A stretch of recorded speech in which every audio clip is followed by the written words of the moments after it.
Hey, everyone. Something happened today that I need to walk you through carefully because I think it's one of the most revealing moments of this entire war. And not in terms of what happened on the ground in Gaza, but in terms of what is happening to truth, to international institutions, and to basic moral reasoning in the Western world.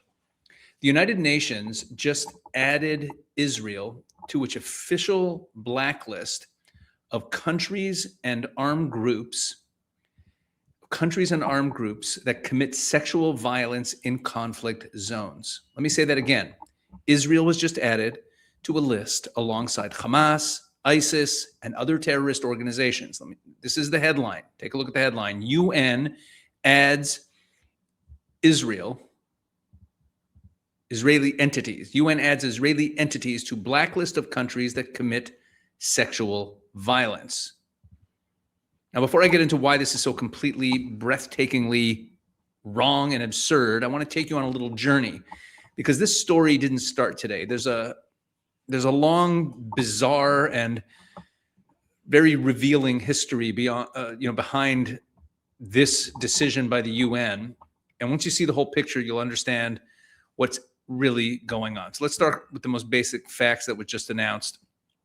So according to the Jerusalem Post, the UN Secretary General Antonio Guterres has added Israeli entities, specifically the Israeli Prison Service, along with other Israeli authorities placed on a monitoring framework to the same list that includes Hamas, ISIS, and other designated terror organizations, right? A country or armed group that gets added to this list stays on the list for a minimum of 1 year.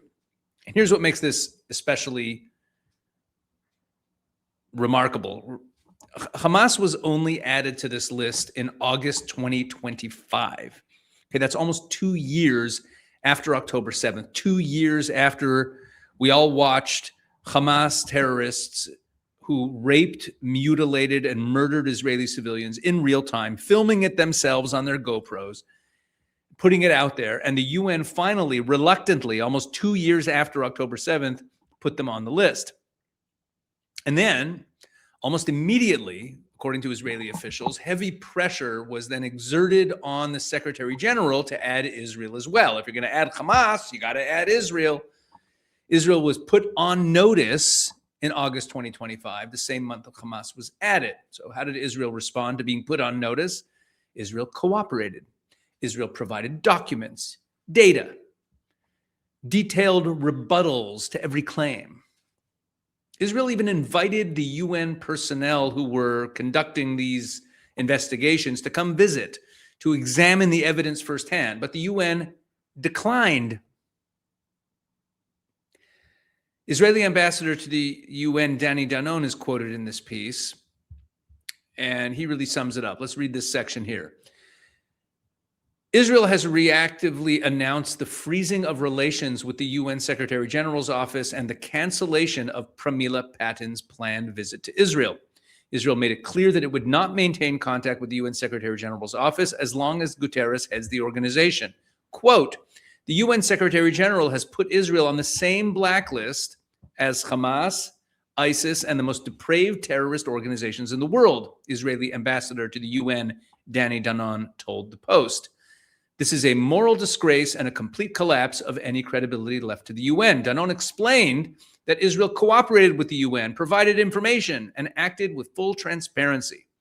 He said the UN Secretary General chose to ignore the facts and continue the campaign of incitement and lies against Israel.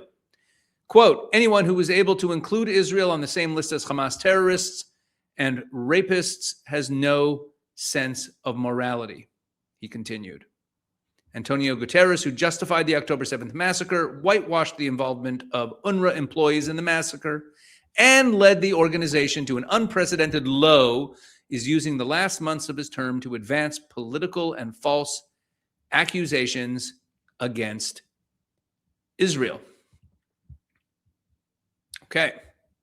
Israel has now announced, as I said, that it's freezing relations with his office, right? They canceled the visit of Pramila Paten. That's the UN Special Representative on Sexual Violence. They canceled her visit to Israel. Now let's talk about how we got to this moment. Let me be very clear about what the international community's own investigations, not Israeli investigations, not pro-Israel sources, but the UN's own special representative on sexual violence knows and has confirmed about Hamas. After a formal mission to Israel, Pramila Patten, the same woman whose visit Israel just canceled, after a visit that she made to Israel, she concluded that there were reasonable grounds to believe that sexual violence, including rape and gang rape, was committed by Hamas on October 7th in multiple locations, at the Nova Music Festival, on Road Troop 32, at the Nachal Oz military base, and at multiple kibbutzim, including Re'im, Nir Oz, and Kfar Aza. The UN's own Commission of Inquiry received what they described as credible information that hostages were subjected to sexual and gender-based violence, including sexualized torture while in captivity in Gaza. I made a video recently when this big report came out about this. I made a video for the Israel 365 news site. It's up there. You should definitely go watch it if you have not seen it yet. It's a must-watch video. You'll find it sometime over the last couple of weeks, all about the sexual crimes of October 7th. Viewer discretion advised. It's a tough watch. The ICC prosecutor, the International Criminal Court prosecutor, submitted arrest warrant applications for Hamas commanders citing reasonable grounds for rape and other forms of sexual violence as war crimes and crimes against humanity. A 2-year independent investigation by the Civil Commission on October 7th, Crimes Against Women, based on more than 10,000 photographs and videos, 1,800 hours of visual analysis, and over 430 testimonies, concluded that Hamas used sexual violence in a systematic, widespread, and tactical way as a deliberate weapon of war. I detail a lot of this stuff. I go through it in that video that's on the Israel 365 News YouTube channel. The U.S. State Department documented rape and gang rape in private homes, at the music festival, on the side of the road, and at the military base. So they did their own investigation. 13 women and 2 men who survived Hamas captivity told researchers they experienced or witnessed sexual violence while being held in Gaza. And as I mentioned, this new report came out 2 weeks ago, the Civil Commission. Over 10 survivors gave firsthand testimony of the extreme sexual violence in that report. The lead author, Dr. Kochav Elkayam Levy, an Israel Prize laureate in international law, said on CNN, quote, "The most important finding is that the sexual violence on October 7th and against hostages was a calculated strategy by Hamas." Now, the UN, I read this all as a way of saying that the UN knows about all of this, right? And this is the reporting from May 12th in CNN. New report details systematic rape and sexual violence during Hamas' October 7th attack on Israel. Now, let me tell you what else has been documented, not by Israeli sources, but by the Associated Press, the Daily Mail, the UN's own population fund, about what is happening in Gaza. Check this out. Right now, under Hamas rule, Hamas fighters have been systematically exploiting widows and displaced women, coercing them into sexual acts in exchange for food, money, or protection. So you have all these Hamas fighters, tens of thousands of them, who've been killed by the Israelis. They left behind their widows, and these widows now need food and other supplies, and they are being coerced into sexual acts. This is not a rumor. This is documented by multiple sources. Check out these headlines. This is the Daily Mail, not a Jewish source at all. Hamas uses rape as a tactic. Gaza families say their children have been raped by Hamas-affiliated clerics, with the parents then intimidated into silence. Or look at this one. Gazan women break silence. Women living under Hamas rule in Gaza describe to the Mail how they are sexually abused by the terror group's fighters and forced to have sex in return for food aid. This is from a month ago. See what's going on? The Associated Press spoke to 6 women all on condition of anonymity, who described being solicited or coerced. A 38-year-old mother of 6 sought aid for her children and was told a man could help with food, assistance, and a job. And you could guess what he actually wanted in return. The Daily Mail, working with the Arabic media platform Jusur News, obtained testimonies from Gazan residents describing what they called a recurring pattern. And there's this testimony here from one particular woman that I want to show you. It's right here.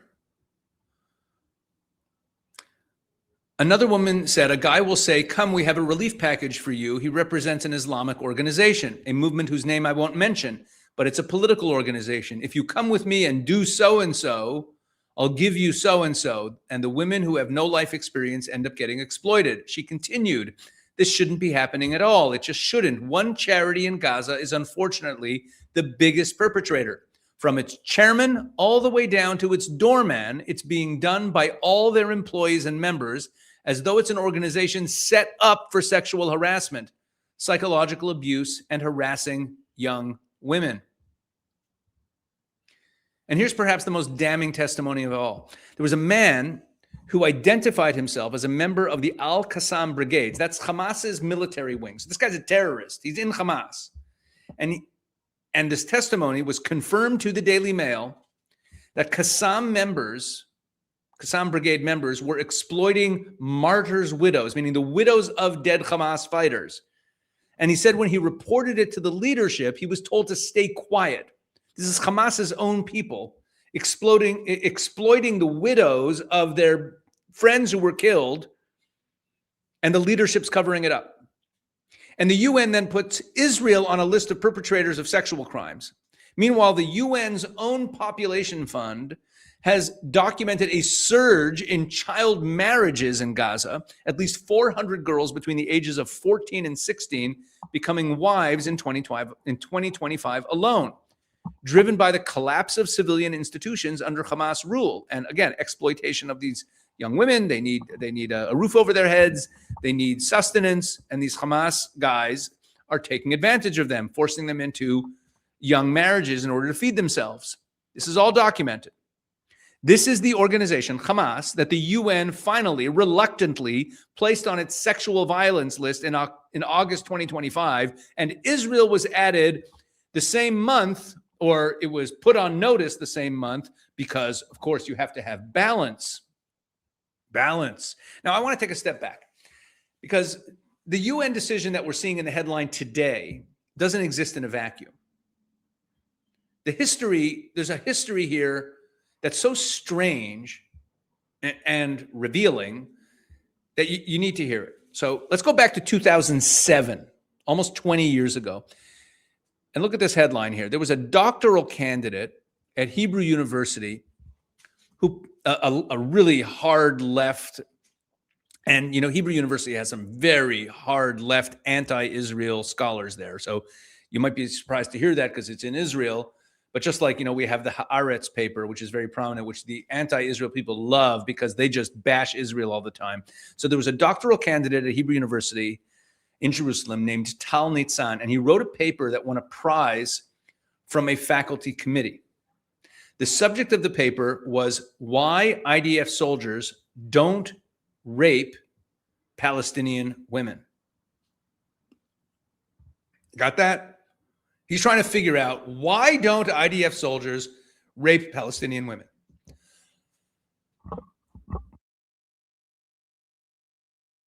Excuse me. And it was a prize-winning paper. Look at that. Why don't they rape them? So what did he write? What did he write about it? What was his conclusion? That the IDF doesn't rape Palestinian women because Israeli soldiers are racists, and they consider Palestinian women beneath them. So not raping them is evidence that they're racists. You got that? This paper was published by Hebrew University's Shane Center, and it received a prize. The editor of Makor Rishon, an Israeli paper, wrote at the time, and I think this is worth quoting directly, quote, "An army is found blameworthy of rape and is also blameworthy of not raping. right? You can't win. If your soldiers rape, you're a war criminal. And if your soldiers don't rape, you're a racist. Get the logic here? It's like you're guilty no matter what. It gets even more specific here. Here, look at this. There's an Israeli soldier. He's become a bit of a social media influencer and a public intellectual. His name is Chen Mazig. And this is a piece done a long time ago. This is a piece from 2013. Ex-Israeli soldier denounced on U.S. campus for not raping Palestinian women. Now, what is this about? So what this piece describes, now, he had served in the COGAT unit in the IDF, which is the unit that works to assist Palestinian civilians. And he went on a speaking tour of American campuses, American university campuses in 2013. And he told his story. When he gave speeches, he talked about his whole story and how he wants peace. He was a peace activist, and he talked about wanting peace. And at one event, here, let me just read it to you from the piece. It's from the coverage of this. Check this out. At a BDS event in Portland, a professor from Seattle University told the assembled crowd that the Jews of Israel have no national rights and should be forced out of the country. When I asked, where do you want them to go? She calmly answered, I don't care. I don't care if they don't have any place to go. They should not be here. When I responded that she was calling for ethnic cleansing, both she and her supporters denied it. And during a presentation in Seattle, I spoke about my longing for peace between Israel and the Palestinians. When I was done, a woman in her 60s stood up and yelled at me, "You are worse than the Nazis. You're just like the Nazi youth." A number of times I was repeatedly accused of being a killer, though I have never heard anyone in my life. On other accusations, anti-Israel activists called me a rapist. On other occasions, anti-Israel activists called me a rapist. The claims go beyond being absurd. In one case, a professor asked me if I knew how many Palestinians have been raped by IDF forces. I answered that as far as I know, none. She triumphantly responded that I was right because she said, you IDF soldiers don't rape Palestinians because Israelis are so racist and disgusted by them that you won't touch them. This woman was, I mean, think about what this was. Think about what this was. This woman was attacking him, and it was a professor.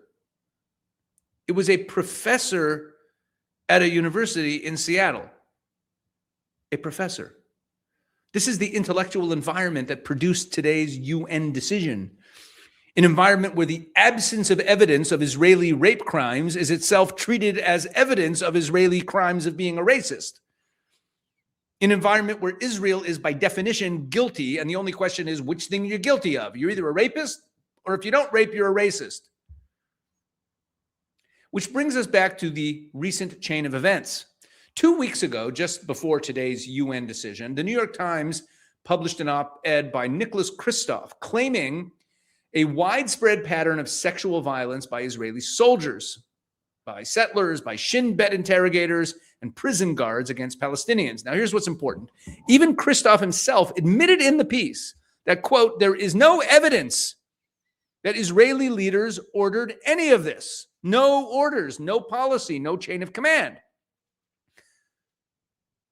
So what's the sleight of hand here? What are they doing? What's Kristof doing? You take the individual allegation by someone that he interviewed, you frame it as a pattern, and then you let the headline do the rest of the work. The New York Times ran a major accusation of a systematic pattern of sexual violence.